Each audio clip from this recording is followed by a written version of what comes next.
مدافع ولایت، defender of ولایت، صحیح بخاری کا ایک جملہ قیامت تک کے لیے ایک ایسی دلیل بنتا، ساخطۃ حتی ماتت۔ صحیح بخاری میری فیلڈ نہیں، اس کے لیے دوسرے لوگ ہیں، یہ میرا شعبہ نہیں، لیکن یہ والی حدیث ساخطۃ حتی ماتت، زہرا اتنی ناراض رہی حتی ماتت، یہاں تک کہ ان کی موت ہو گئی۔ یہ کہنا ضروری، اس لیے کہ کتنی ہی حدیثوں میں یہ تبدیلی کی گئی، ہاں ناراض تھے لیکن بعد میں راضی ہو گئے تھے، کتنی حدیث۔ تو یہ جو ایک لوگوں نے نسخہ نکالا ہے کہ اپنی طرف سے یہ ایڈیشن جہاں دل چاہے کر لو، حرام کو حلال، حلال کو حرام، دشمن رسول کو محب رسول بنا ڈالو۔ بلکہ کچھ بزرگ ایسے ہیں جن کو شاید یہ واقعہ یاد ہو، سر سید احمد خان کے بیٹے کا جسٹس محمود پھانسی میں چڑھایا گیا اور وہ رسہ ٹوٹ گیا اور وہ مجرم گر پڑا تو انہوں نے اس کی جان بخشوا دی۔ تو آگے پھر یہ لفظ آتا ہے کہ ہینگ یا ٹل ڈیتھ کا جو اضافہ اب کرنا پڑتا ہے قانون۔ یہ نوجوانوں کے لیے نہیں، ان کی سمجھ میں بھی نہیں آئے گا کہ مولانا کیا بول کے کہاں سے آگے بڑھ گئے۔ مجھے یہ گھڑی بہت پریشان کر رہی ہے، اس لیے میں بہت آگے بڑھ گیا۔ لیکن ساخطۃ، ناراض تھی زہرا، یہاں پہ اگر روایت آتی تب بھی کافی تھی، مگر پھر بھی لوگوں کو چانس مل جاتا اس کے اندر بہت سارے ایڈیشن کا، تو امام بخاری نے پوری روایت لکھی حتی ماتت۔ یہ جملہ علامہ عبدالحسین امی شہزادی کونین کے دو لقب پہ آج مجھے بات کرنا تھی، ایک پہ کل بات ہو گئی تھی، دو پہ آج بات کرنا تھی، لیکن وہ دو تو ابھی رہ گئے، یہ چوتھا لقب The defender of ولایت علی، علامہ عبدالحسین امی، بہت مشہور ان کا واقعہ، یہ ہماری تاریخ کے اور ریسنٹ ہسٹری کے بہت بڑے عالم۔ الغدیر ایک ماسٹر پیس ان کی ہے جو غدیر کی موضوع پہ 10 والیوم میں انہوں نے کتاب لکھی۔ البتہ خود وہ بھی اقرار کرتے اور نجف حکم کا پورا حوزہ علمیہ بھی اقرار کرتا، یہ غدیر کے عنوان پہ اصل کتاب جو لکھی گئی وہ لکھنؤ سے لکھی گئی، میر حامد حسین اور ان کے بیٹے سرکار ناصر الملہ۔ کیونکہ آج کل ہمارے بچوں کو ہماری ہسٹری نہیں پتا تو ذرا سا انفیریٹی کمپلیکس میں ہندوستان پاکستان کے علماء وہ سارے کے سارے بیکار ہوتے ہیں، جو کچھ ہے وہ نجف اور قم کا حوزہ، ان کی عظمتوں میں کس کو شک، مجھ سے زیادہ کس نے تقریریں کی ہوں، لیکن خود وہ یہ مانتے ہیں کہ غدیر کے موضوع پہ پہلا ماسٹر پیس جو آیا وہ سرکار ناصر الملہ کی ابقات اور پھر الغدیر علامہ امینی۔ تو یہ فقہ، عقائد، تفسیر اس کے بڑے عالم نہیں تھے، یہ تھے علم کلام، یعنی جو شیعہ سنی مسئلے ہوتے، لیکن ایک ریفائنڈ انداز، تو تڑاک غالم گلوچ کے اہل بیت کے ماننے والوں کا طریقہ کار ہی نہیں۔ اب ان کا ایک واقعہ ہے، کتاب کا ریفرنس تو صرف ان کے انٹروڈکشن کے لیے دیا کہ وہی الغدیر لکھنے والے علامہ امین۔ اچھا اب دیکھیے یہ ہیومن نیچر، ایک ہی واقعہ دو جگہ پیش آئے، حلب میں بھی ایلیپو جو آج کل دشمنان اہل بیت کا سب سے بڑا مرکز بنا ہوا ایلیپو، وہاں اس واقعے کے نتیجے میں ہنڈریڈز اینڈ ہنڈریڈز اور ہنڈریڈز غیر شیعہ بنے، اور وہی واقعہ مکے میں پیش آیا، وہاں بھی لوگوں نے وہی دلیل سنی اور خاموشی سے اٹھ کے چلے۔ علامہ عبدالحسین امینی یا علامہ امینی شارٹ کر کے حج پر گئے، اور یہ شاہ سعود کا زمانہ تھا۔ اچھا یہ جو جتنی دشمنیاں شیعہ سنی کے درمیان آج کل پیدا کر دی گئی، پہلے اختلافات تھے، دشمنیاں تھی، لیکن اس انداز کی نہیں تھی۔ یہ ایران کے انقلاب کے بعد، یہ صحیح اسلام کے انٹروڈکشن کے بعد دونوں فرقوں میں ایسے آدمی پلانٹ کیے گئے کہ دونوں فرقوں کے لوگوں کو بڑے اچھے لگنے لگے، تو بہت اچھی اچھی باتیں کر رہے، اور ان کا ایک ہی مقصد تھا کہ کسی طرح مسلمانوں کو ڈیوائیڈ کیا جائے۔ خالی امام خمینی ہی نے نہیں فرمایا کہ جو شیعہ سنی اختلاف کی بات کرتا ہے وہ نہ شیعہ ہے نہ سنی۔ آغا سیستانی نے بھی حال میں یہ کہا کہ یہ آپ کے بھائی ہیں اور بھائی کی طرح سے ان کے ساتھ ٹریٹ کریں۔ لیکن باتیں بہت بڑھتی چلی جائیں گی تو میں پھر اصل واقعے پر ہوں۔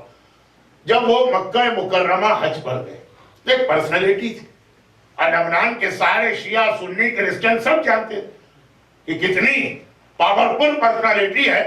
تو مکے میں خانہ خدا کے امام جماعت نے دعوت دی. اب یہ جو جملہ آ گیا ہے، یہ پہلے اختلاف تھے، دشمنیاں تھی، کفر کے فتوے بھی تھے، لیکن اس کے باوجود میل ملاپ تعلقات یہ سب ہوتے. شاہ سعود جب شاہ ایران کے زمانے میں ایران کی وزٹ پہ گئے تو خاص اس نے خواہش ظاہر کی کہ مجھے قم جا کے آغا بروجردی جیسے عظیم عالم سے ملاقات کرنا. ہمارا کتنا بڑا مرج ہے، اپنے ہی مومنین گالیاں دیتے ہیں، لیکن خیر آغا بروجردی کے زمانے تک ایک احترام مراجع کا تھا. آغا بروجردی نے منع کر دی. مہمان آ رہا ہے، منع کرنے کی ضرورت نہیں تھی، لیکن کہا کہ وہ یہاں قم میں آئے اور میرے گھر آئے گا. شاہ سعود معصومہ قم کے روضے پہ نہیں جائے گا، تو ان کے عقیدے کا مسئلہ، اور میں یہ برداشت نہیں کر سکتا کہ کوئی شہزادی معصومہ قم کے شہر میں آئے اور نعوذ باللہ ان کو اگنور کر کے مجھ سے ملاقات کے لیے. آیت اللہ محسن الحکیم نے جب حج کیا تھا 66 میں غالباً، خود شاہ فیصل نے ان سے ریکویسٹ کی تھی کہ مکے کے حرم میں نماز جماعت کو آپ لیڈ کریں. میں یہ بتا رہا ہوں کہ وہابیت پہلے بھی تھی، لیکن یہ کچھ ان یوزول طریقے سے دشمنیاں بڑھائی گئی ہیں. تو آغا امینی وہ ان دونوں مراجع کے مقابلے میں سٹیٹس وائز بہرحال کم ہے. یہ توہین کا جملہ نہ بنے. چنانچہ بلائے گئے، دعوت تو بہت آئی، لیکن وہ سب کو منع کرتے رہے. الغدیر ایسی کتاب لکھی امام علی کی ولایت پر، لیکن اننیسیسری شیعہ سنی بحث میں وہ لگنا نہیں چاہتے. جو آج کل کے چھوٹے چھوٹے بچے ابھی صحیح معنوں میں وہ شاید پیدا بھی نہیں ہوئے اور اتنے بڑے بڑے مسائل میں دخل دینے لگے. کہ یہ اننیسیسری مسئلہ وہ اپنا عقیدہ بدلیں گے نہیں اور بلا وجہ ایک دشمنی بڑھتی چلی جائے گی. ہر جگہ منع کیا، لیکن جب امام کعبہ نے اسے ریکویسٹ کہ بہرحال آپ اتنے بڑے عالم آئے ہیں اور ہم آپ سے استفادہ کرنا چاہتے ہیں، کہ بس یہی بات، میں آ جاؤں گا کھانے پہ، لیکن کوئی کسی قسم کی بحث آرگومنٹ مناظرہ نہیں ہو. کہا چلے یہی صحیح. آ گئے، مکے کے سارے بڑے علماء جمع کیے گئے. یہ ایک شیعہ عالم کے آنر میں دعوت دی جا رہی، اور اس کے بعد کھانے کے بعد بیٹھے ہوئے تو کسی ایک عالم نے، سب پری پلان تھا، کہا کہ میں خالی بیٹھے ہیں، بک بک گپ شپ غیبتیں تہمتیں، جہاں بات شروع ہوتی کتنی ہی اچھی بات آپ شروع کر کے شیطان اس کو ڈائیورٹ کر کے حرام کی جانب لے ہی جاتا. تو اس نے کہا بات بڑی اچھی کہی، کلمۃ حق یراد بہل باطل. مولانا نہج البلاغہ میں تو فرمایا کبھی کلمہ حق ہوتا، سامنے والے کا ارادہ اس سے باطل ہوتا. جیسے کلمہ حق ہے کہ مصائب سیدہ دنیا کو بتانا چاہتے ہیں، لیکن ارادہ جو ہے مصائب سیدہ نہیں ہوتا ہے، مسلمانوں کے درمیان ڈیویژن پیدا کرنا ہوتا. خیر، تو اب بات بہت اچھی گئی. بھئی ہم لوگ خالی بیٹھے کھانے کے بعد دنیا بھر کی باتیں کر رہے ہیں، فضول.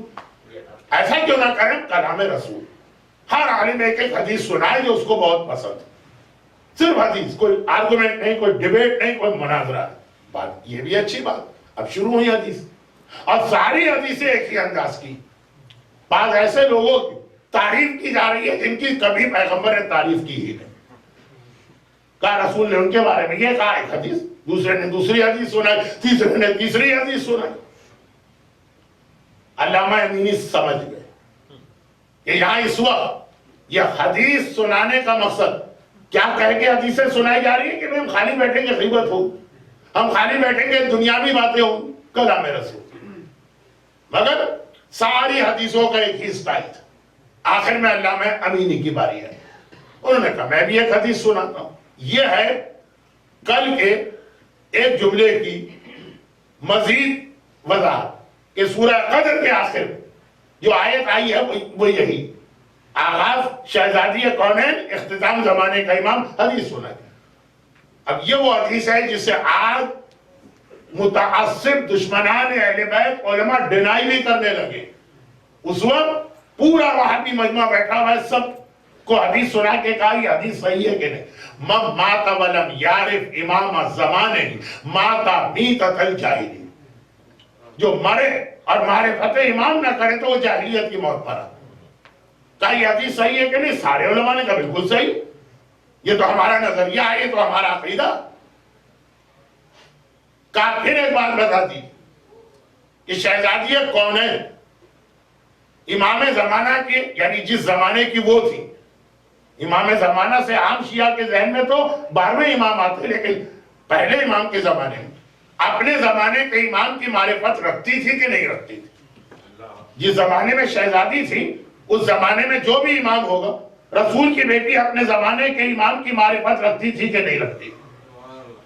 اگر آپ کہہ دیں کہ نہیں رکھتی تھی تو گویا آپ کہہ رہے ہیں کہ فاطمہ جاہلیت کی موت مری۔ ہو سکتا ہے کہ آج کوئی ایسا سخت متعصب دشمن اہل بیت ہو جو یہ کہہ دے، لیکن نہیں، اس وقت یہ وہابی علماء بھی، اور میں 500 سال پہلے کی بات نہیں کر رہا، 50-55 سال پہلے، ان میں بھی یہ ہمت نہیں۔ آج مکے کے اندر آپ نماز جمعہ کا خطبہ سنیں، شہزادی کونین کا بھی ذکر ہوتا، بہت جلدی ہو جاتا ہے، اتنی تیزی سے ہو جاتا ہے کہ لوگ سمجھ میں نہیں پاتے، لیکن ہوتا۔ شہزادی کی ذات تو ایسی ہے کہ جس میں کسی فرقے میں اختلاف نہیں۔ یہ بتائی کیا فاطمہ جاہلیت کی موت پر؟ سارا مجمع توبہ توبہ کرنے لگا، یہ کیسے ہو سکتا؟ رسول کی بیٹی جاہلیت کی موت تو مر ہی نہیں سکتی۔ تو کہا بتائیے ان کے زمانے کا امام کون؟ وہ تھا جسے آپ کہتے ہیں، تو پھر یہ کیسے جملہ آ گیا ساخطۃ حتی ماتت؟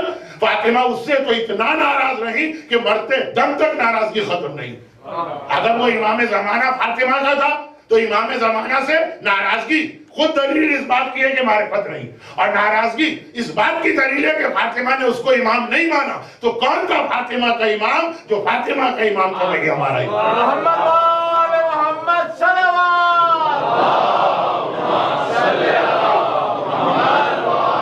برحمتك يا أرحم الراحمين، وصلى الله على محمد وآله الطاهرين۔